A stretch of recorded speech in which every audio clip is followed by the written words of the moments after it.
Global News and Zuma Nigeria. Many thanks for joining me.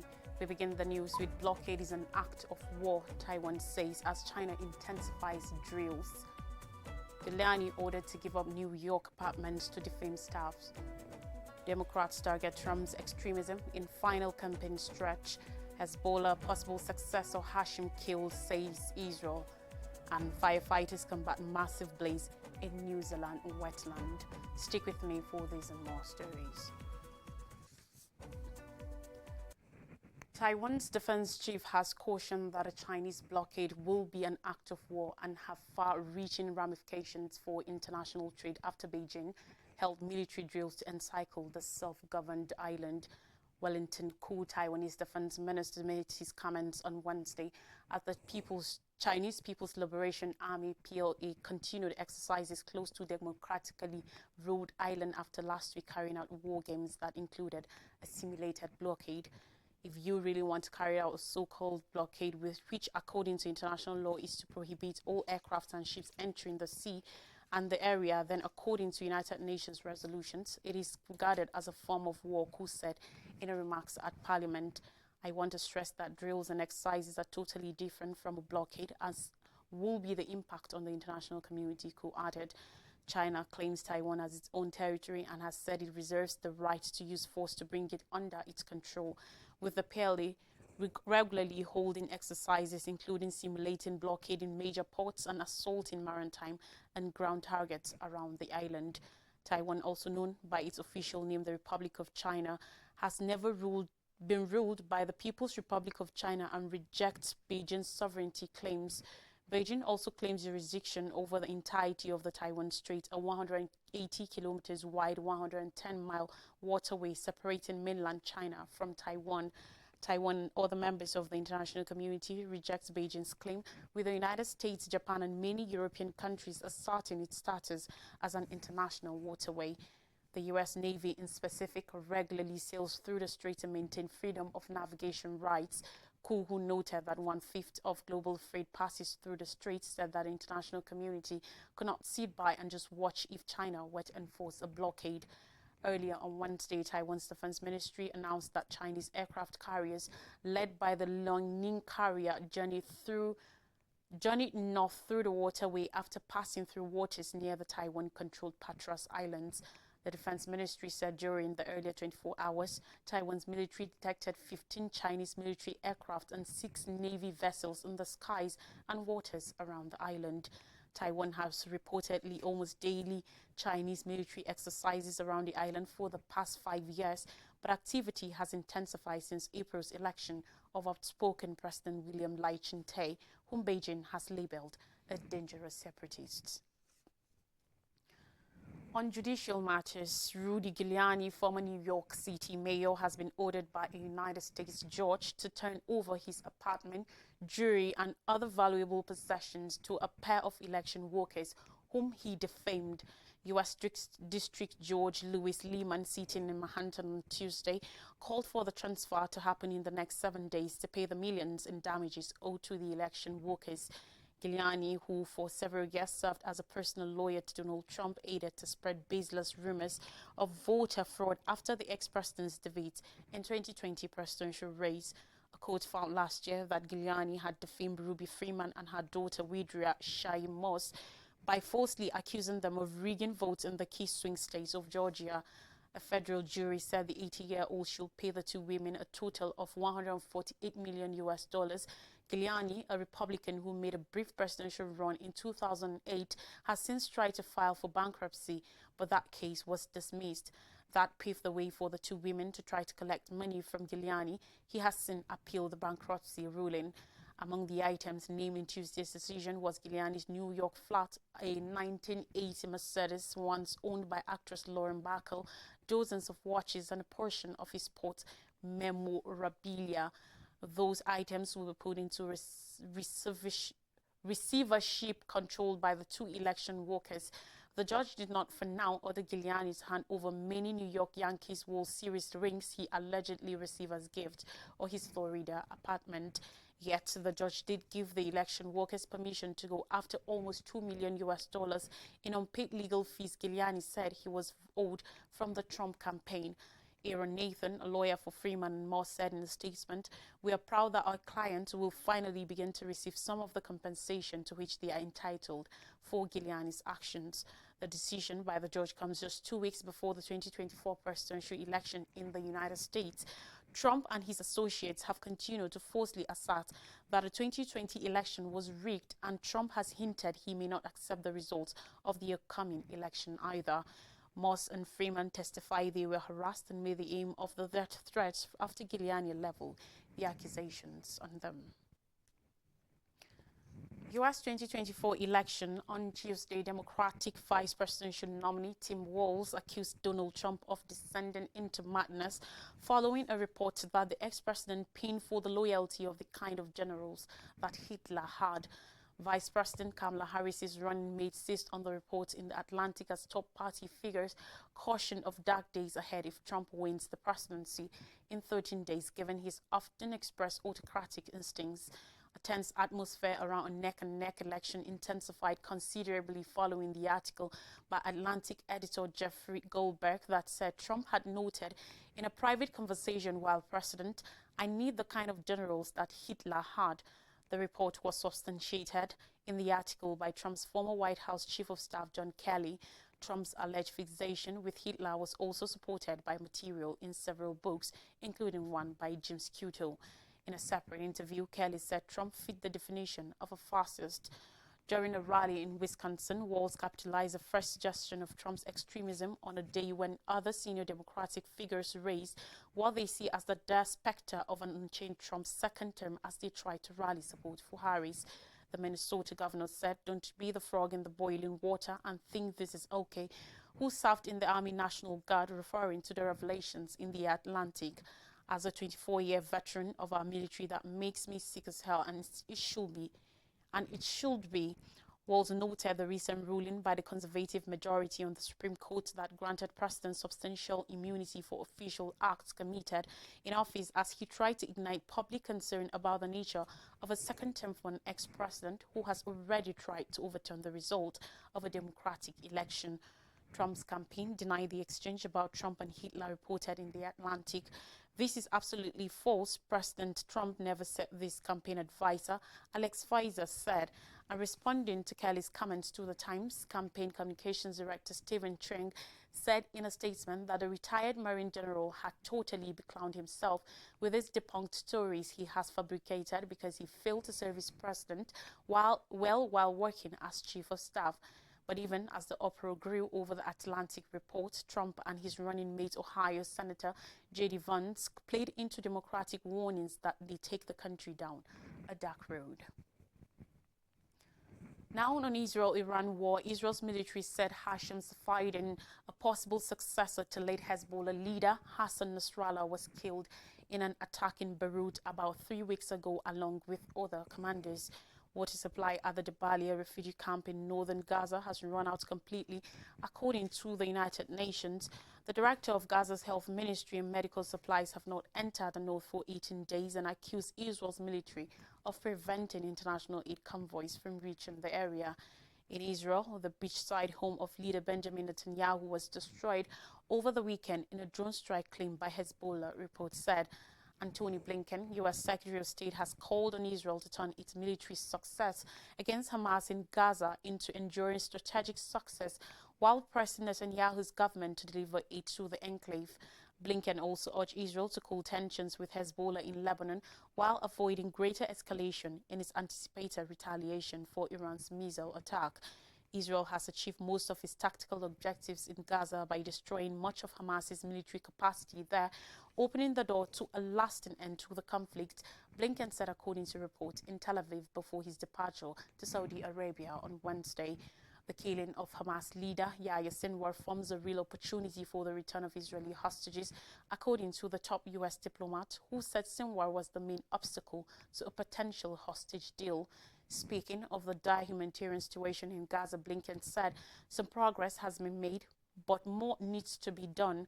This follows a U.S. letter to the Israeli government last week demanding they improve the situation or potentially face restrictions in military aid. He also stressed the need to avoid broader conflict in the region, urging Israel to cool tensions with Hezbollah in Lebanon while avoiding greater escalation in its anticipated retaliation for Iran's missile attack on Israel in October. Meanwhile, a massive fire is breaking through a protected wetland in New Zealand, threatening its exclusive ecosystem and the sporadic species that live there, some found nowhere else on Earth. The blaze at the Waikato wetland on the country's North Island is 15 kilometers, nearly 10 miles in perimeter, and has burned over 2,471 acres. Since it started on Monday, authorities said as they cautioned it could take days to bring under control. Experts have also warned of the potential damage to what is one of New Zealand's biggest carbon sinks environments, such as oceans and forests that remove more carbon dioxide from the atmosphere than they contribute and are critical to slowing global warming and other effects of the climate crunch. According to Fire and Emergency New Zealand, funds around 50 firefighters are working alongside helicopters and airplanes at the site south of Auckland, the country's largest city. There is no immediate danger to residents and businesses in the area, according to authorities.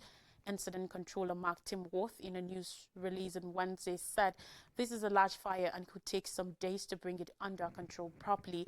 The presence of peat, the accumulation of dead and slowly decaying plant material common across bogs and wetland had made the fire particularly challenging, as I can burn underground and can be hard to find and extinguish, he added. The blaze poses a major risk to the wetland ecosystem, a significant habitat that's found in few other places, experts say. The wetland is a patchwork of swamps, bogs, marshes, and open water surrounding two rivers, designated as one of three nationally significant sites in the government's wetlands restoration program. Part of the Ramsar list, an international treaty that targets to protect important wetlands, is also a breeding site for threatened bird species. Niwa Jones, the Department for Conservation's operations manager in Waikato, said according to report that those birds include the Australasian bittern or the Mutuku haropo in Maru, the spotless crake or powito, and the North Island fernbird or matata. The wetland is also home to various other rare fish and plants, he added, such as the endangered swarm helmet orchid, which isn't found elsewhere in the world. On more stories now, and still on climate crisis, scientists warn global warming worsens deadly Africa floods. According to scientists, global warming increased the rainy season in several African countries in 2024, triggering deadly floods. On Wednesday, the World Weather Attribution WWA network said that human-driven climate change, stoked by the use of fossil fuels, had made seasonal downpours across the Niger and Lake Chad basins 5 to 20% worse this year, unleashing a humanitarian catastrophe. Izzedine Pinto, a researcher at the Royal Netherlands Meteorological Institute and one of the study's authors, said these results are incredibly concerning. He pointed out that spells of heavy summer rainfall had become the new normal in Sudan, Nigeria, Niger, Cameroon, and Chad. With every fraction of a degree of warming, the risk of extreme floods will keep increasing, Pintos added, calling for the United Nations COP29 climate summit to accelerate the transition away from fossil fuels when it meets in Azerbaijan next month. Floods killed almost 1,500 people and displaced over 1 million in West and Central Africa this year, according to United Nations Aid Agency OCHA. The rains also overwhelmed dams in Nigeria and Sudan. Such downpours could happen every year if global temperatures increase to 2 degrees Celsius, that's 3 degrees Fahrenheit above pre-industrial levels, warned WWA. It forecast that this could happen as early as the 2050s. The network scientists focus on water in Sudan, where millions of displaced people have been uprooted by conflict and driven into flood-prone areas. They use modeling to analyze present weather trends, comparing them with patterns in the world without human-induced warming, finding that month-long spells of intense rainfall in parts of Sudan had become heavier as a likely result of climate change.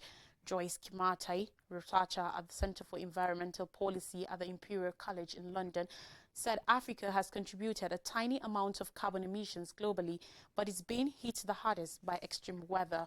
The role of climate change in the floods was compounded by other human-made problems, said scientists, calling for better maintenance of dams and investment in early warning systems. Claire Burns, from the Center for Environmental Policy, said this is only going to keep getting worse if we keep burning fossil fuels. Uganda fatal fuel tanker blast close to Kampala. The bodies of victims of a fuel truck explosion close to Uganda's capital, Kampala, were recovered late on Tuesday as investigators collected evidence at the scene in Kigokwa town. The truck overturned after an accident and later exploded, killing no less than 11, including 2 minors. The district police commander at Kampala Metropolitan North provided more details. Moses Nanoko said, and I quote, "It was a single accident involving a fuel tanker which was moving on this Bombo road. We have not yet ascertained whether the problem was with the vehicle or the driver." The police have said 4 buildings housing 9 shops were destroyed in the blaze. The fuel tanker was traveling from Kampala to the northern city of Gulu, about 400 kilometers away, when the incident occurred.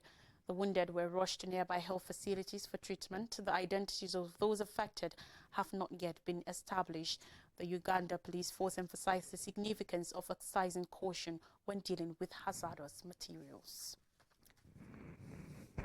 We take a short break, and when we come back, more stories, particularly from Nigeria. Please don't go anywhere.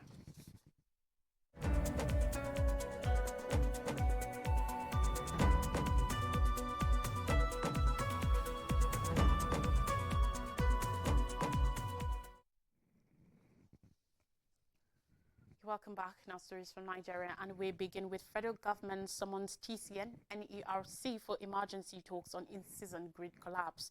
Chief Adebayo Adelabu, the Minister of Power, has subpoenaed the leadership of the Nigerian Electricity Regulatory Commission (NERC) and the Transmission Company of Nigeria (TCN) to an emergency meeting over recent electricity grid disturbances and outright collapses. This year alone, the grid has experienced up to 8 separate cases of disturbances, a development that threw the country into total darkness. But in a statement yesterday, the minister's spokesperson, Bolaji Tunju, stressed that the minister expressed displeasure at the incident, which he said was capable of rubbishing the improvements made in the last 1 year. The improvement, according to the minister, has led to an increased generation and distribution of 5,527 megawatts of record generation in 3 years. Adelabu also constituted a forensic investigation committee with a mandate to advise the government on necessary solutions to make the national grid robust and reliable, in addition to the ongoing efforts of the government like the Presidential Power Initiatives (PPI) and the Nigeria Electricity Transmission Project (NETAP). The committee is to establish the root cause of both incidents, especially a review of potential sabotage on the system. The committee will holistically review the national grid stability and identify investments and technical capacities required to make the grid smart and resilient, he stated. In addition, a technical team, the statement said, has been deployed to access the critical nodes on the national grid to identify potential vulnerabilities and proffer recommendations to address the susceptibilities to avert future disruptions to the grid. Adelabu recalled that on October 14th, there was a partial collapse due to the tripping of a line at the Jeba transmission substation and recurring fault at the Oshogbo transmission substation. The 6-member committee comprises Nafisat Ali, Executive Director, Independent System Operator ISO, who leads the committee, Dr. Chidi Ike, Commissioner, NERC, Emmanuel Nosike, Director, Transmission, Federal Ministry of Power, Ali Sharafai, General Manager, Transmission Service Provider, TSP, and Mr. Adebayo Olowoni, Chief Technical Advisor to the Minister of Power. The team is anticipated to present a report to the Minister by November 1st, 2024, the statement added. The TCN also has reported that its 330 kV Ugwaji Appeal double circuit transmission lines 1 and 2 has tripped due to a fault, resulting in a forced power outage affecting the northeast, northwest, and parts of north central. It stated that around 4:53 a.m. yesterday, the Ugwaji Makurdi 330 kV line 2 tripped, and 243 megawatt on that line was transferred to line 1 on the same route. And finally, on the news and politics, PDP crisis, anti-Damagun plot intensifies ahead of NEC meeting. With just 24 hours to the planned National Executive Committee meeting on Thursday, governors elected on the platform of the People's Democratic Party (PDP) and other party bigwigs are further divided over the fate of the party's acting national chairman, Umar Damagum, who several predicted could be asked to step down. But the party chieftains loyal to the Minister of the Federal Capital Territory, Nyesom Wike, have promised that Damagum will go nowhere. On Tuesday morning, the development took a dramatic twist when the other faction led by Bauchi Governor Bala Mohammed sought a court order to stop the party and the Independent National Electoral Commission from annulling Thursday's planned National Executive Council meeting. The lawsuit filed by Imam Awal at Zamfara High Court in Gusau Judicial Division also sought to vacate a former injunction from the Federal High Court in Abuja banning the PDP from removing Damagum from office. However, notwithstanding the position of the NWC, several PDP members noted that the ratification of the governors was key for the meeting to be held. Owing to the uncertainty, the notice of Thursday's meeting was yet to be sent to NEC members as of Tuesday evening, according to reports. This is just as the PDP Governors Forum is factionalized along the lines of those who want the meeting to be held and those who don't. While some governors insist that the NEC should hold, others, including one from the southwest, northeast and north central, are set to insist that the NEC meeting should be postponed, with the major agenda of the meeting to be occupancy of the national chairmanship of the PDP. Those insisting on the meeting held that what will happen will be the North Central will be asked to present its candidates as chairman, while the acting chairman, Ilya Damagum, reverts to his former position as deputy national chairman. Those keen on NEC postponed from Thursday argue that Damagum should be allowed to continue as acting chairman until the next convention of the party. A recap of major stories says blockade is an act of war, Taiwan says, as China intensifies drills. Giuliani ordered to give up New York apartment to defamed staff. Democrats target Trump's extremism in final campaign stretch. Hezbollah possible successor Hashim killed, says Israel. And firefighters combat massive blaze in New Zealand wetland. And that's all on the news. Thanks for watching. I am Lottie Drake.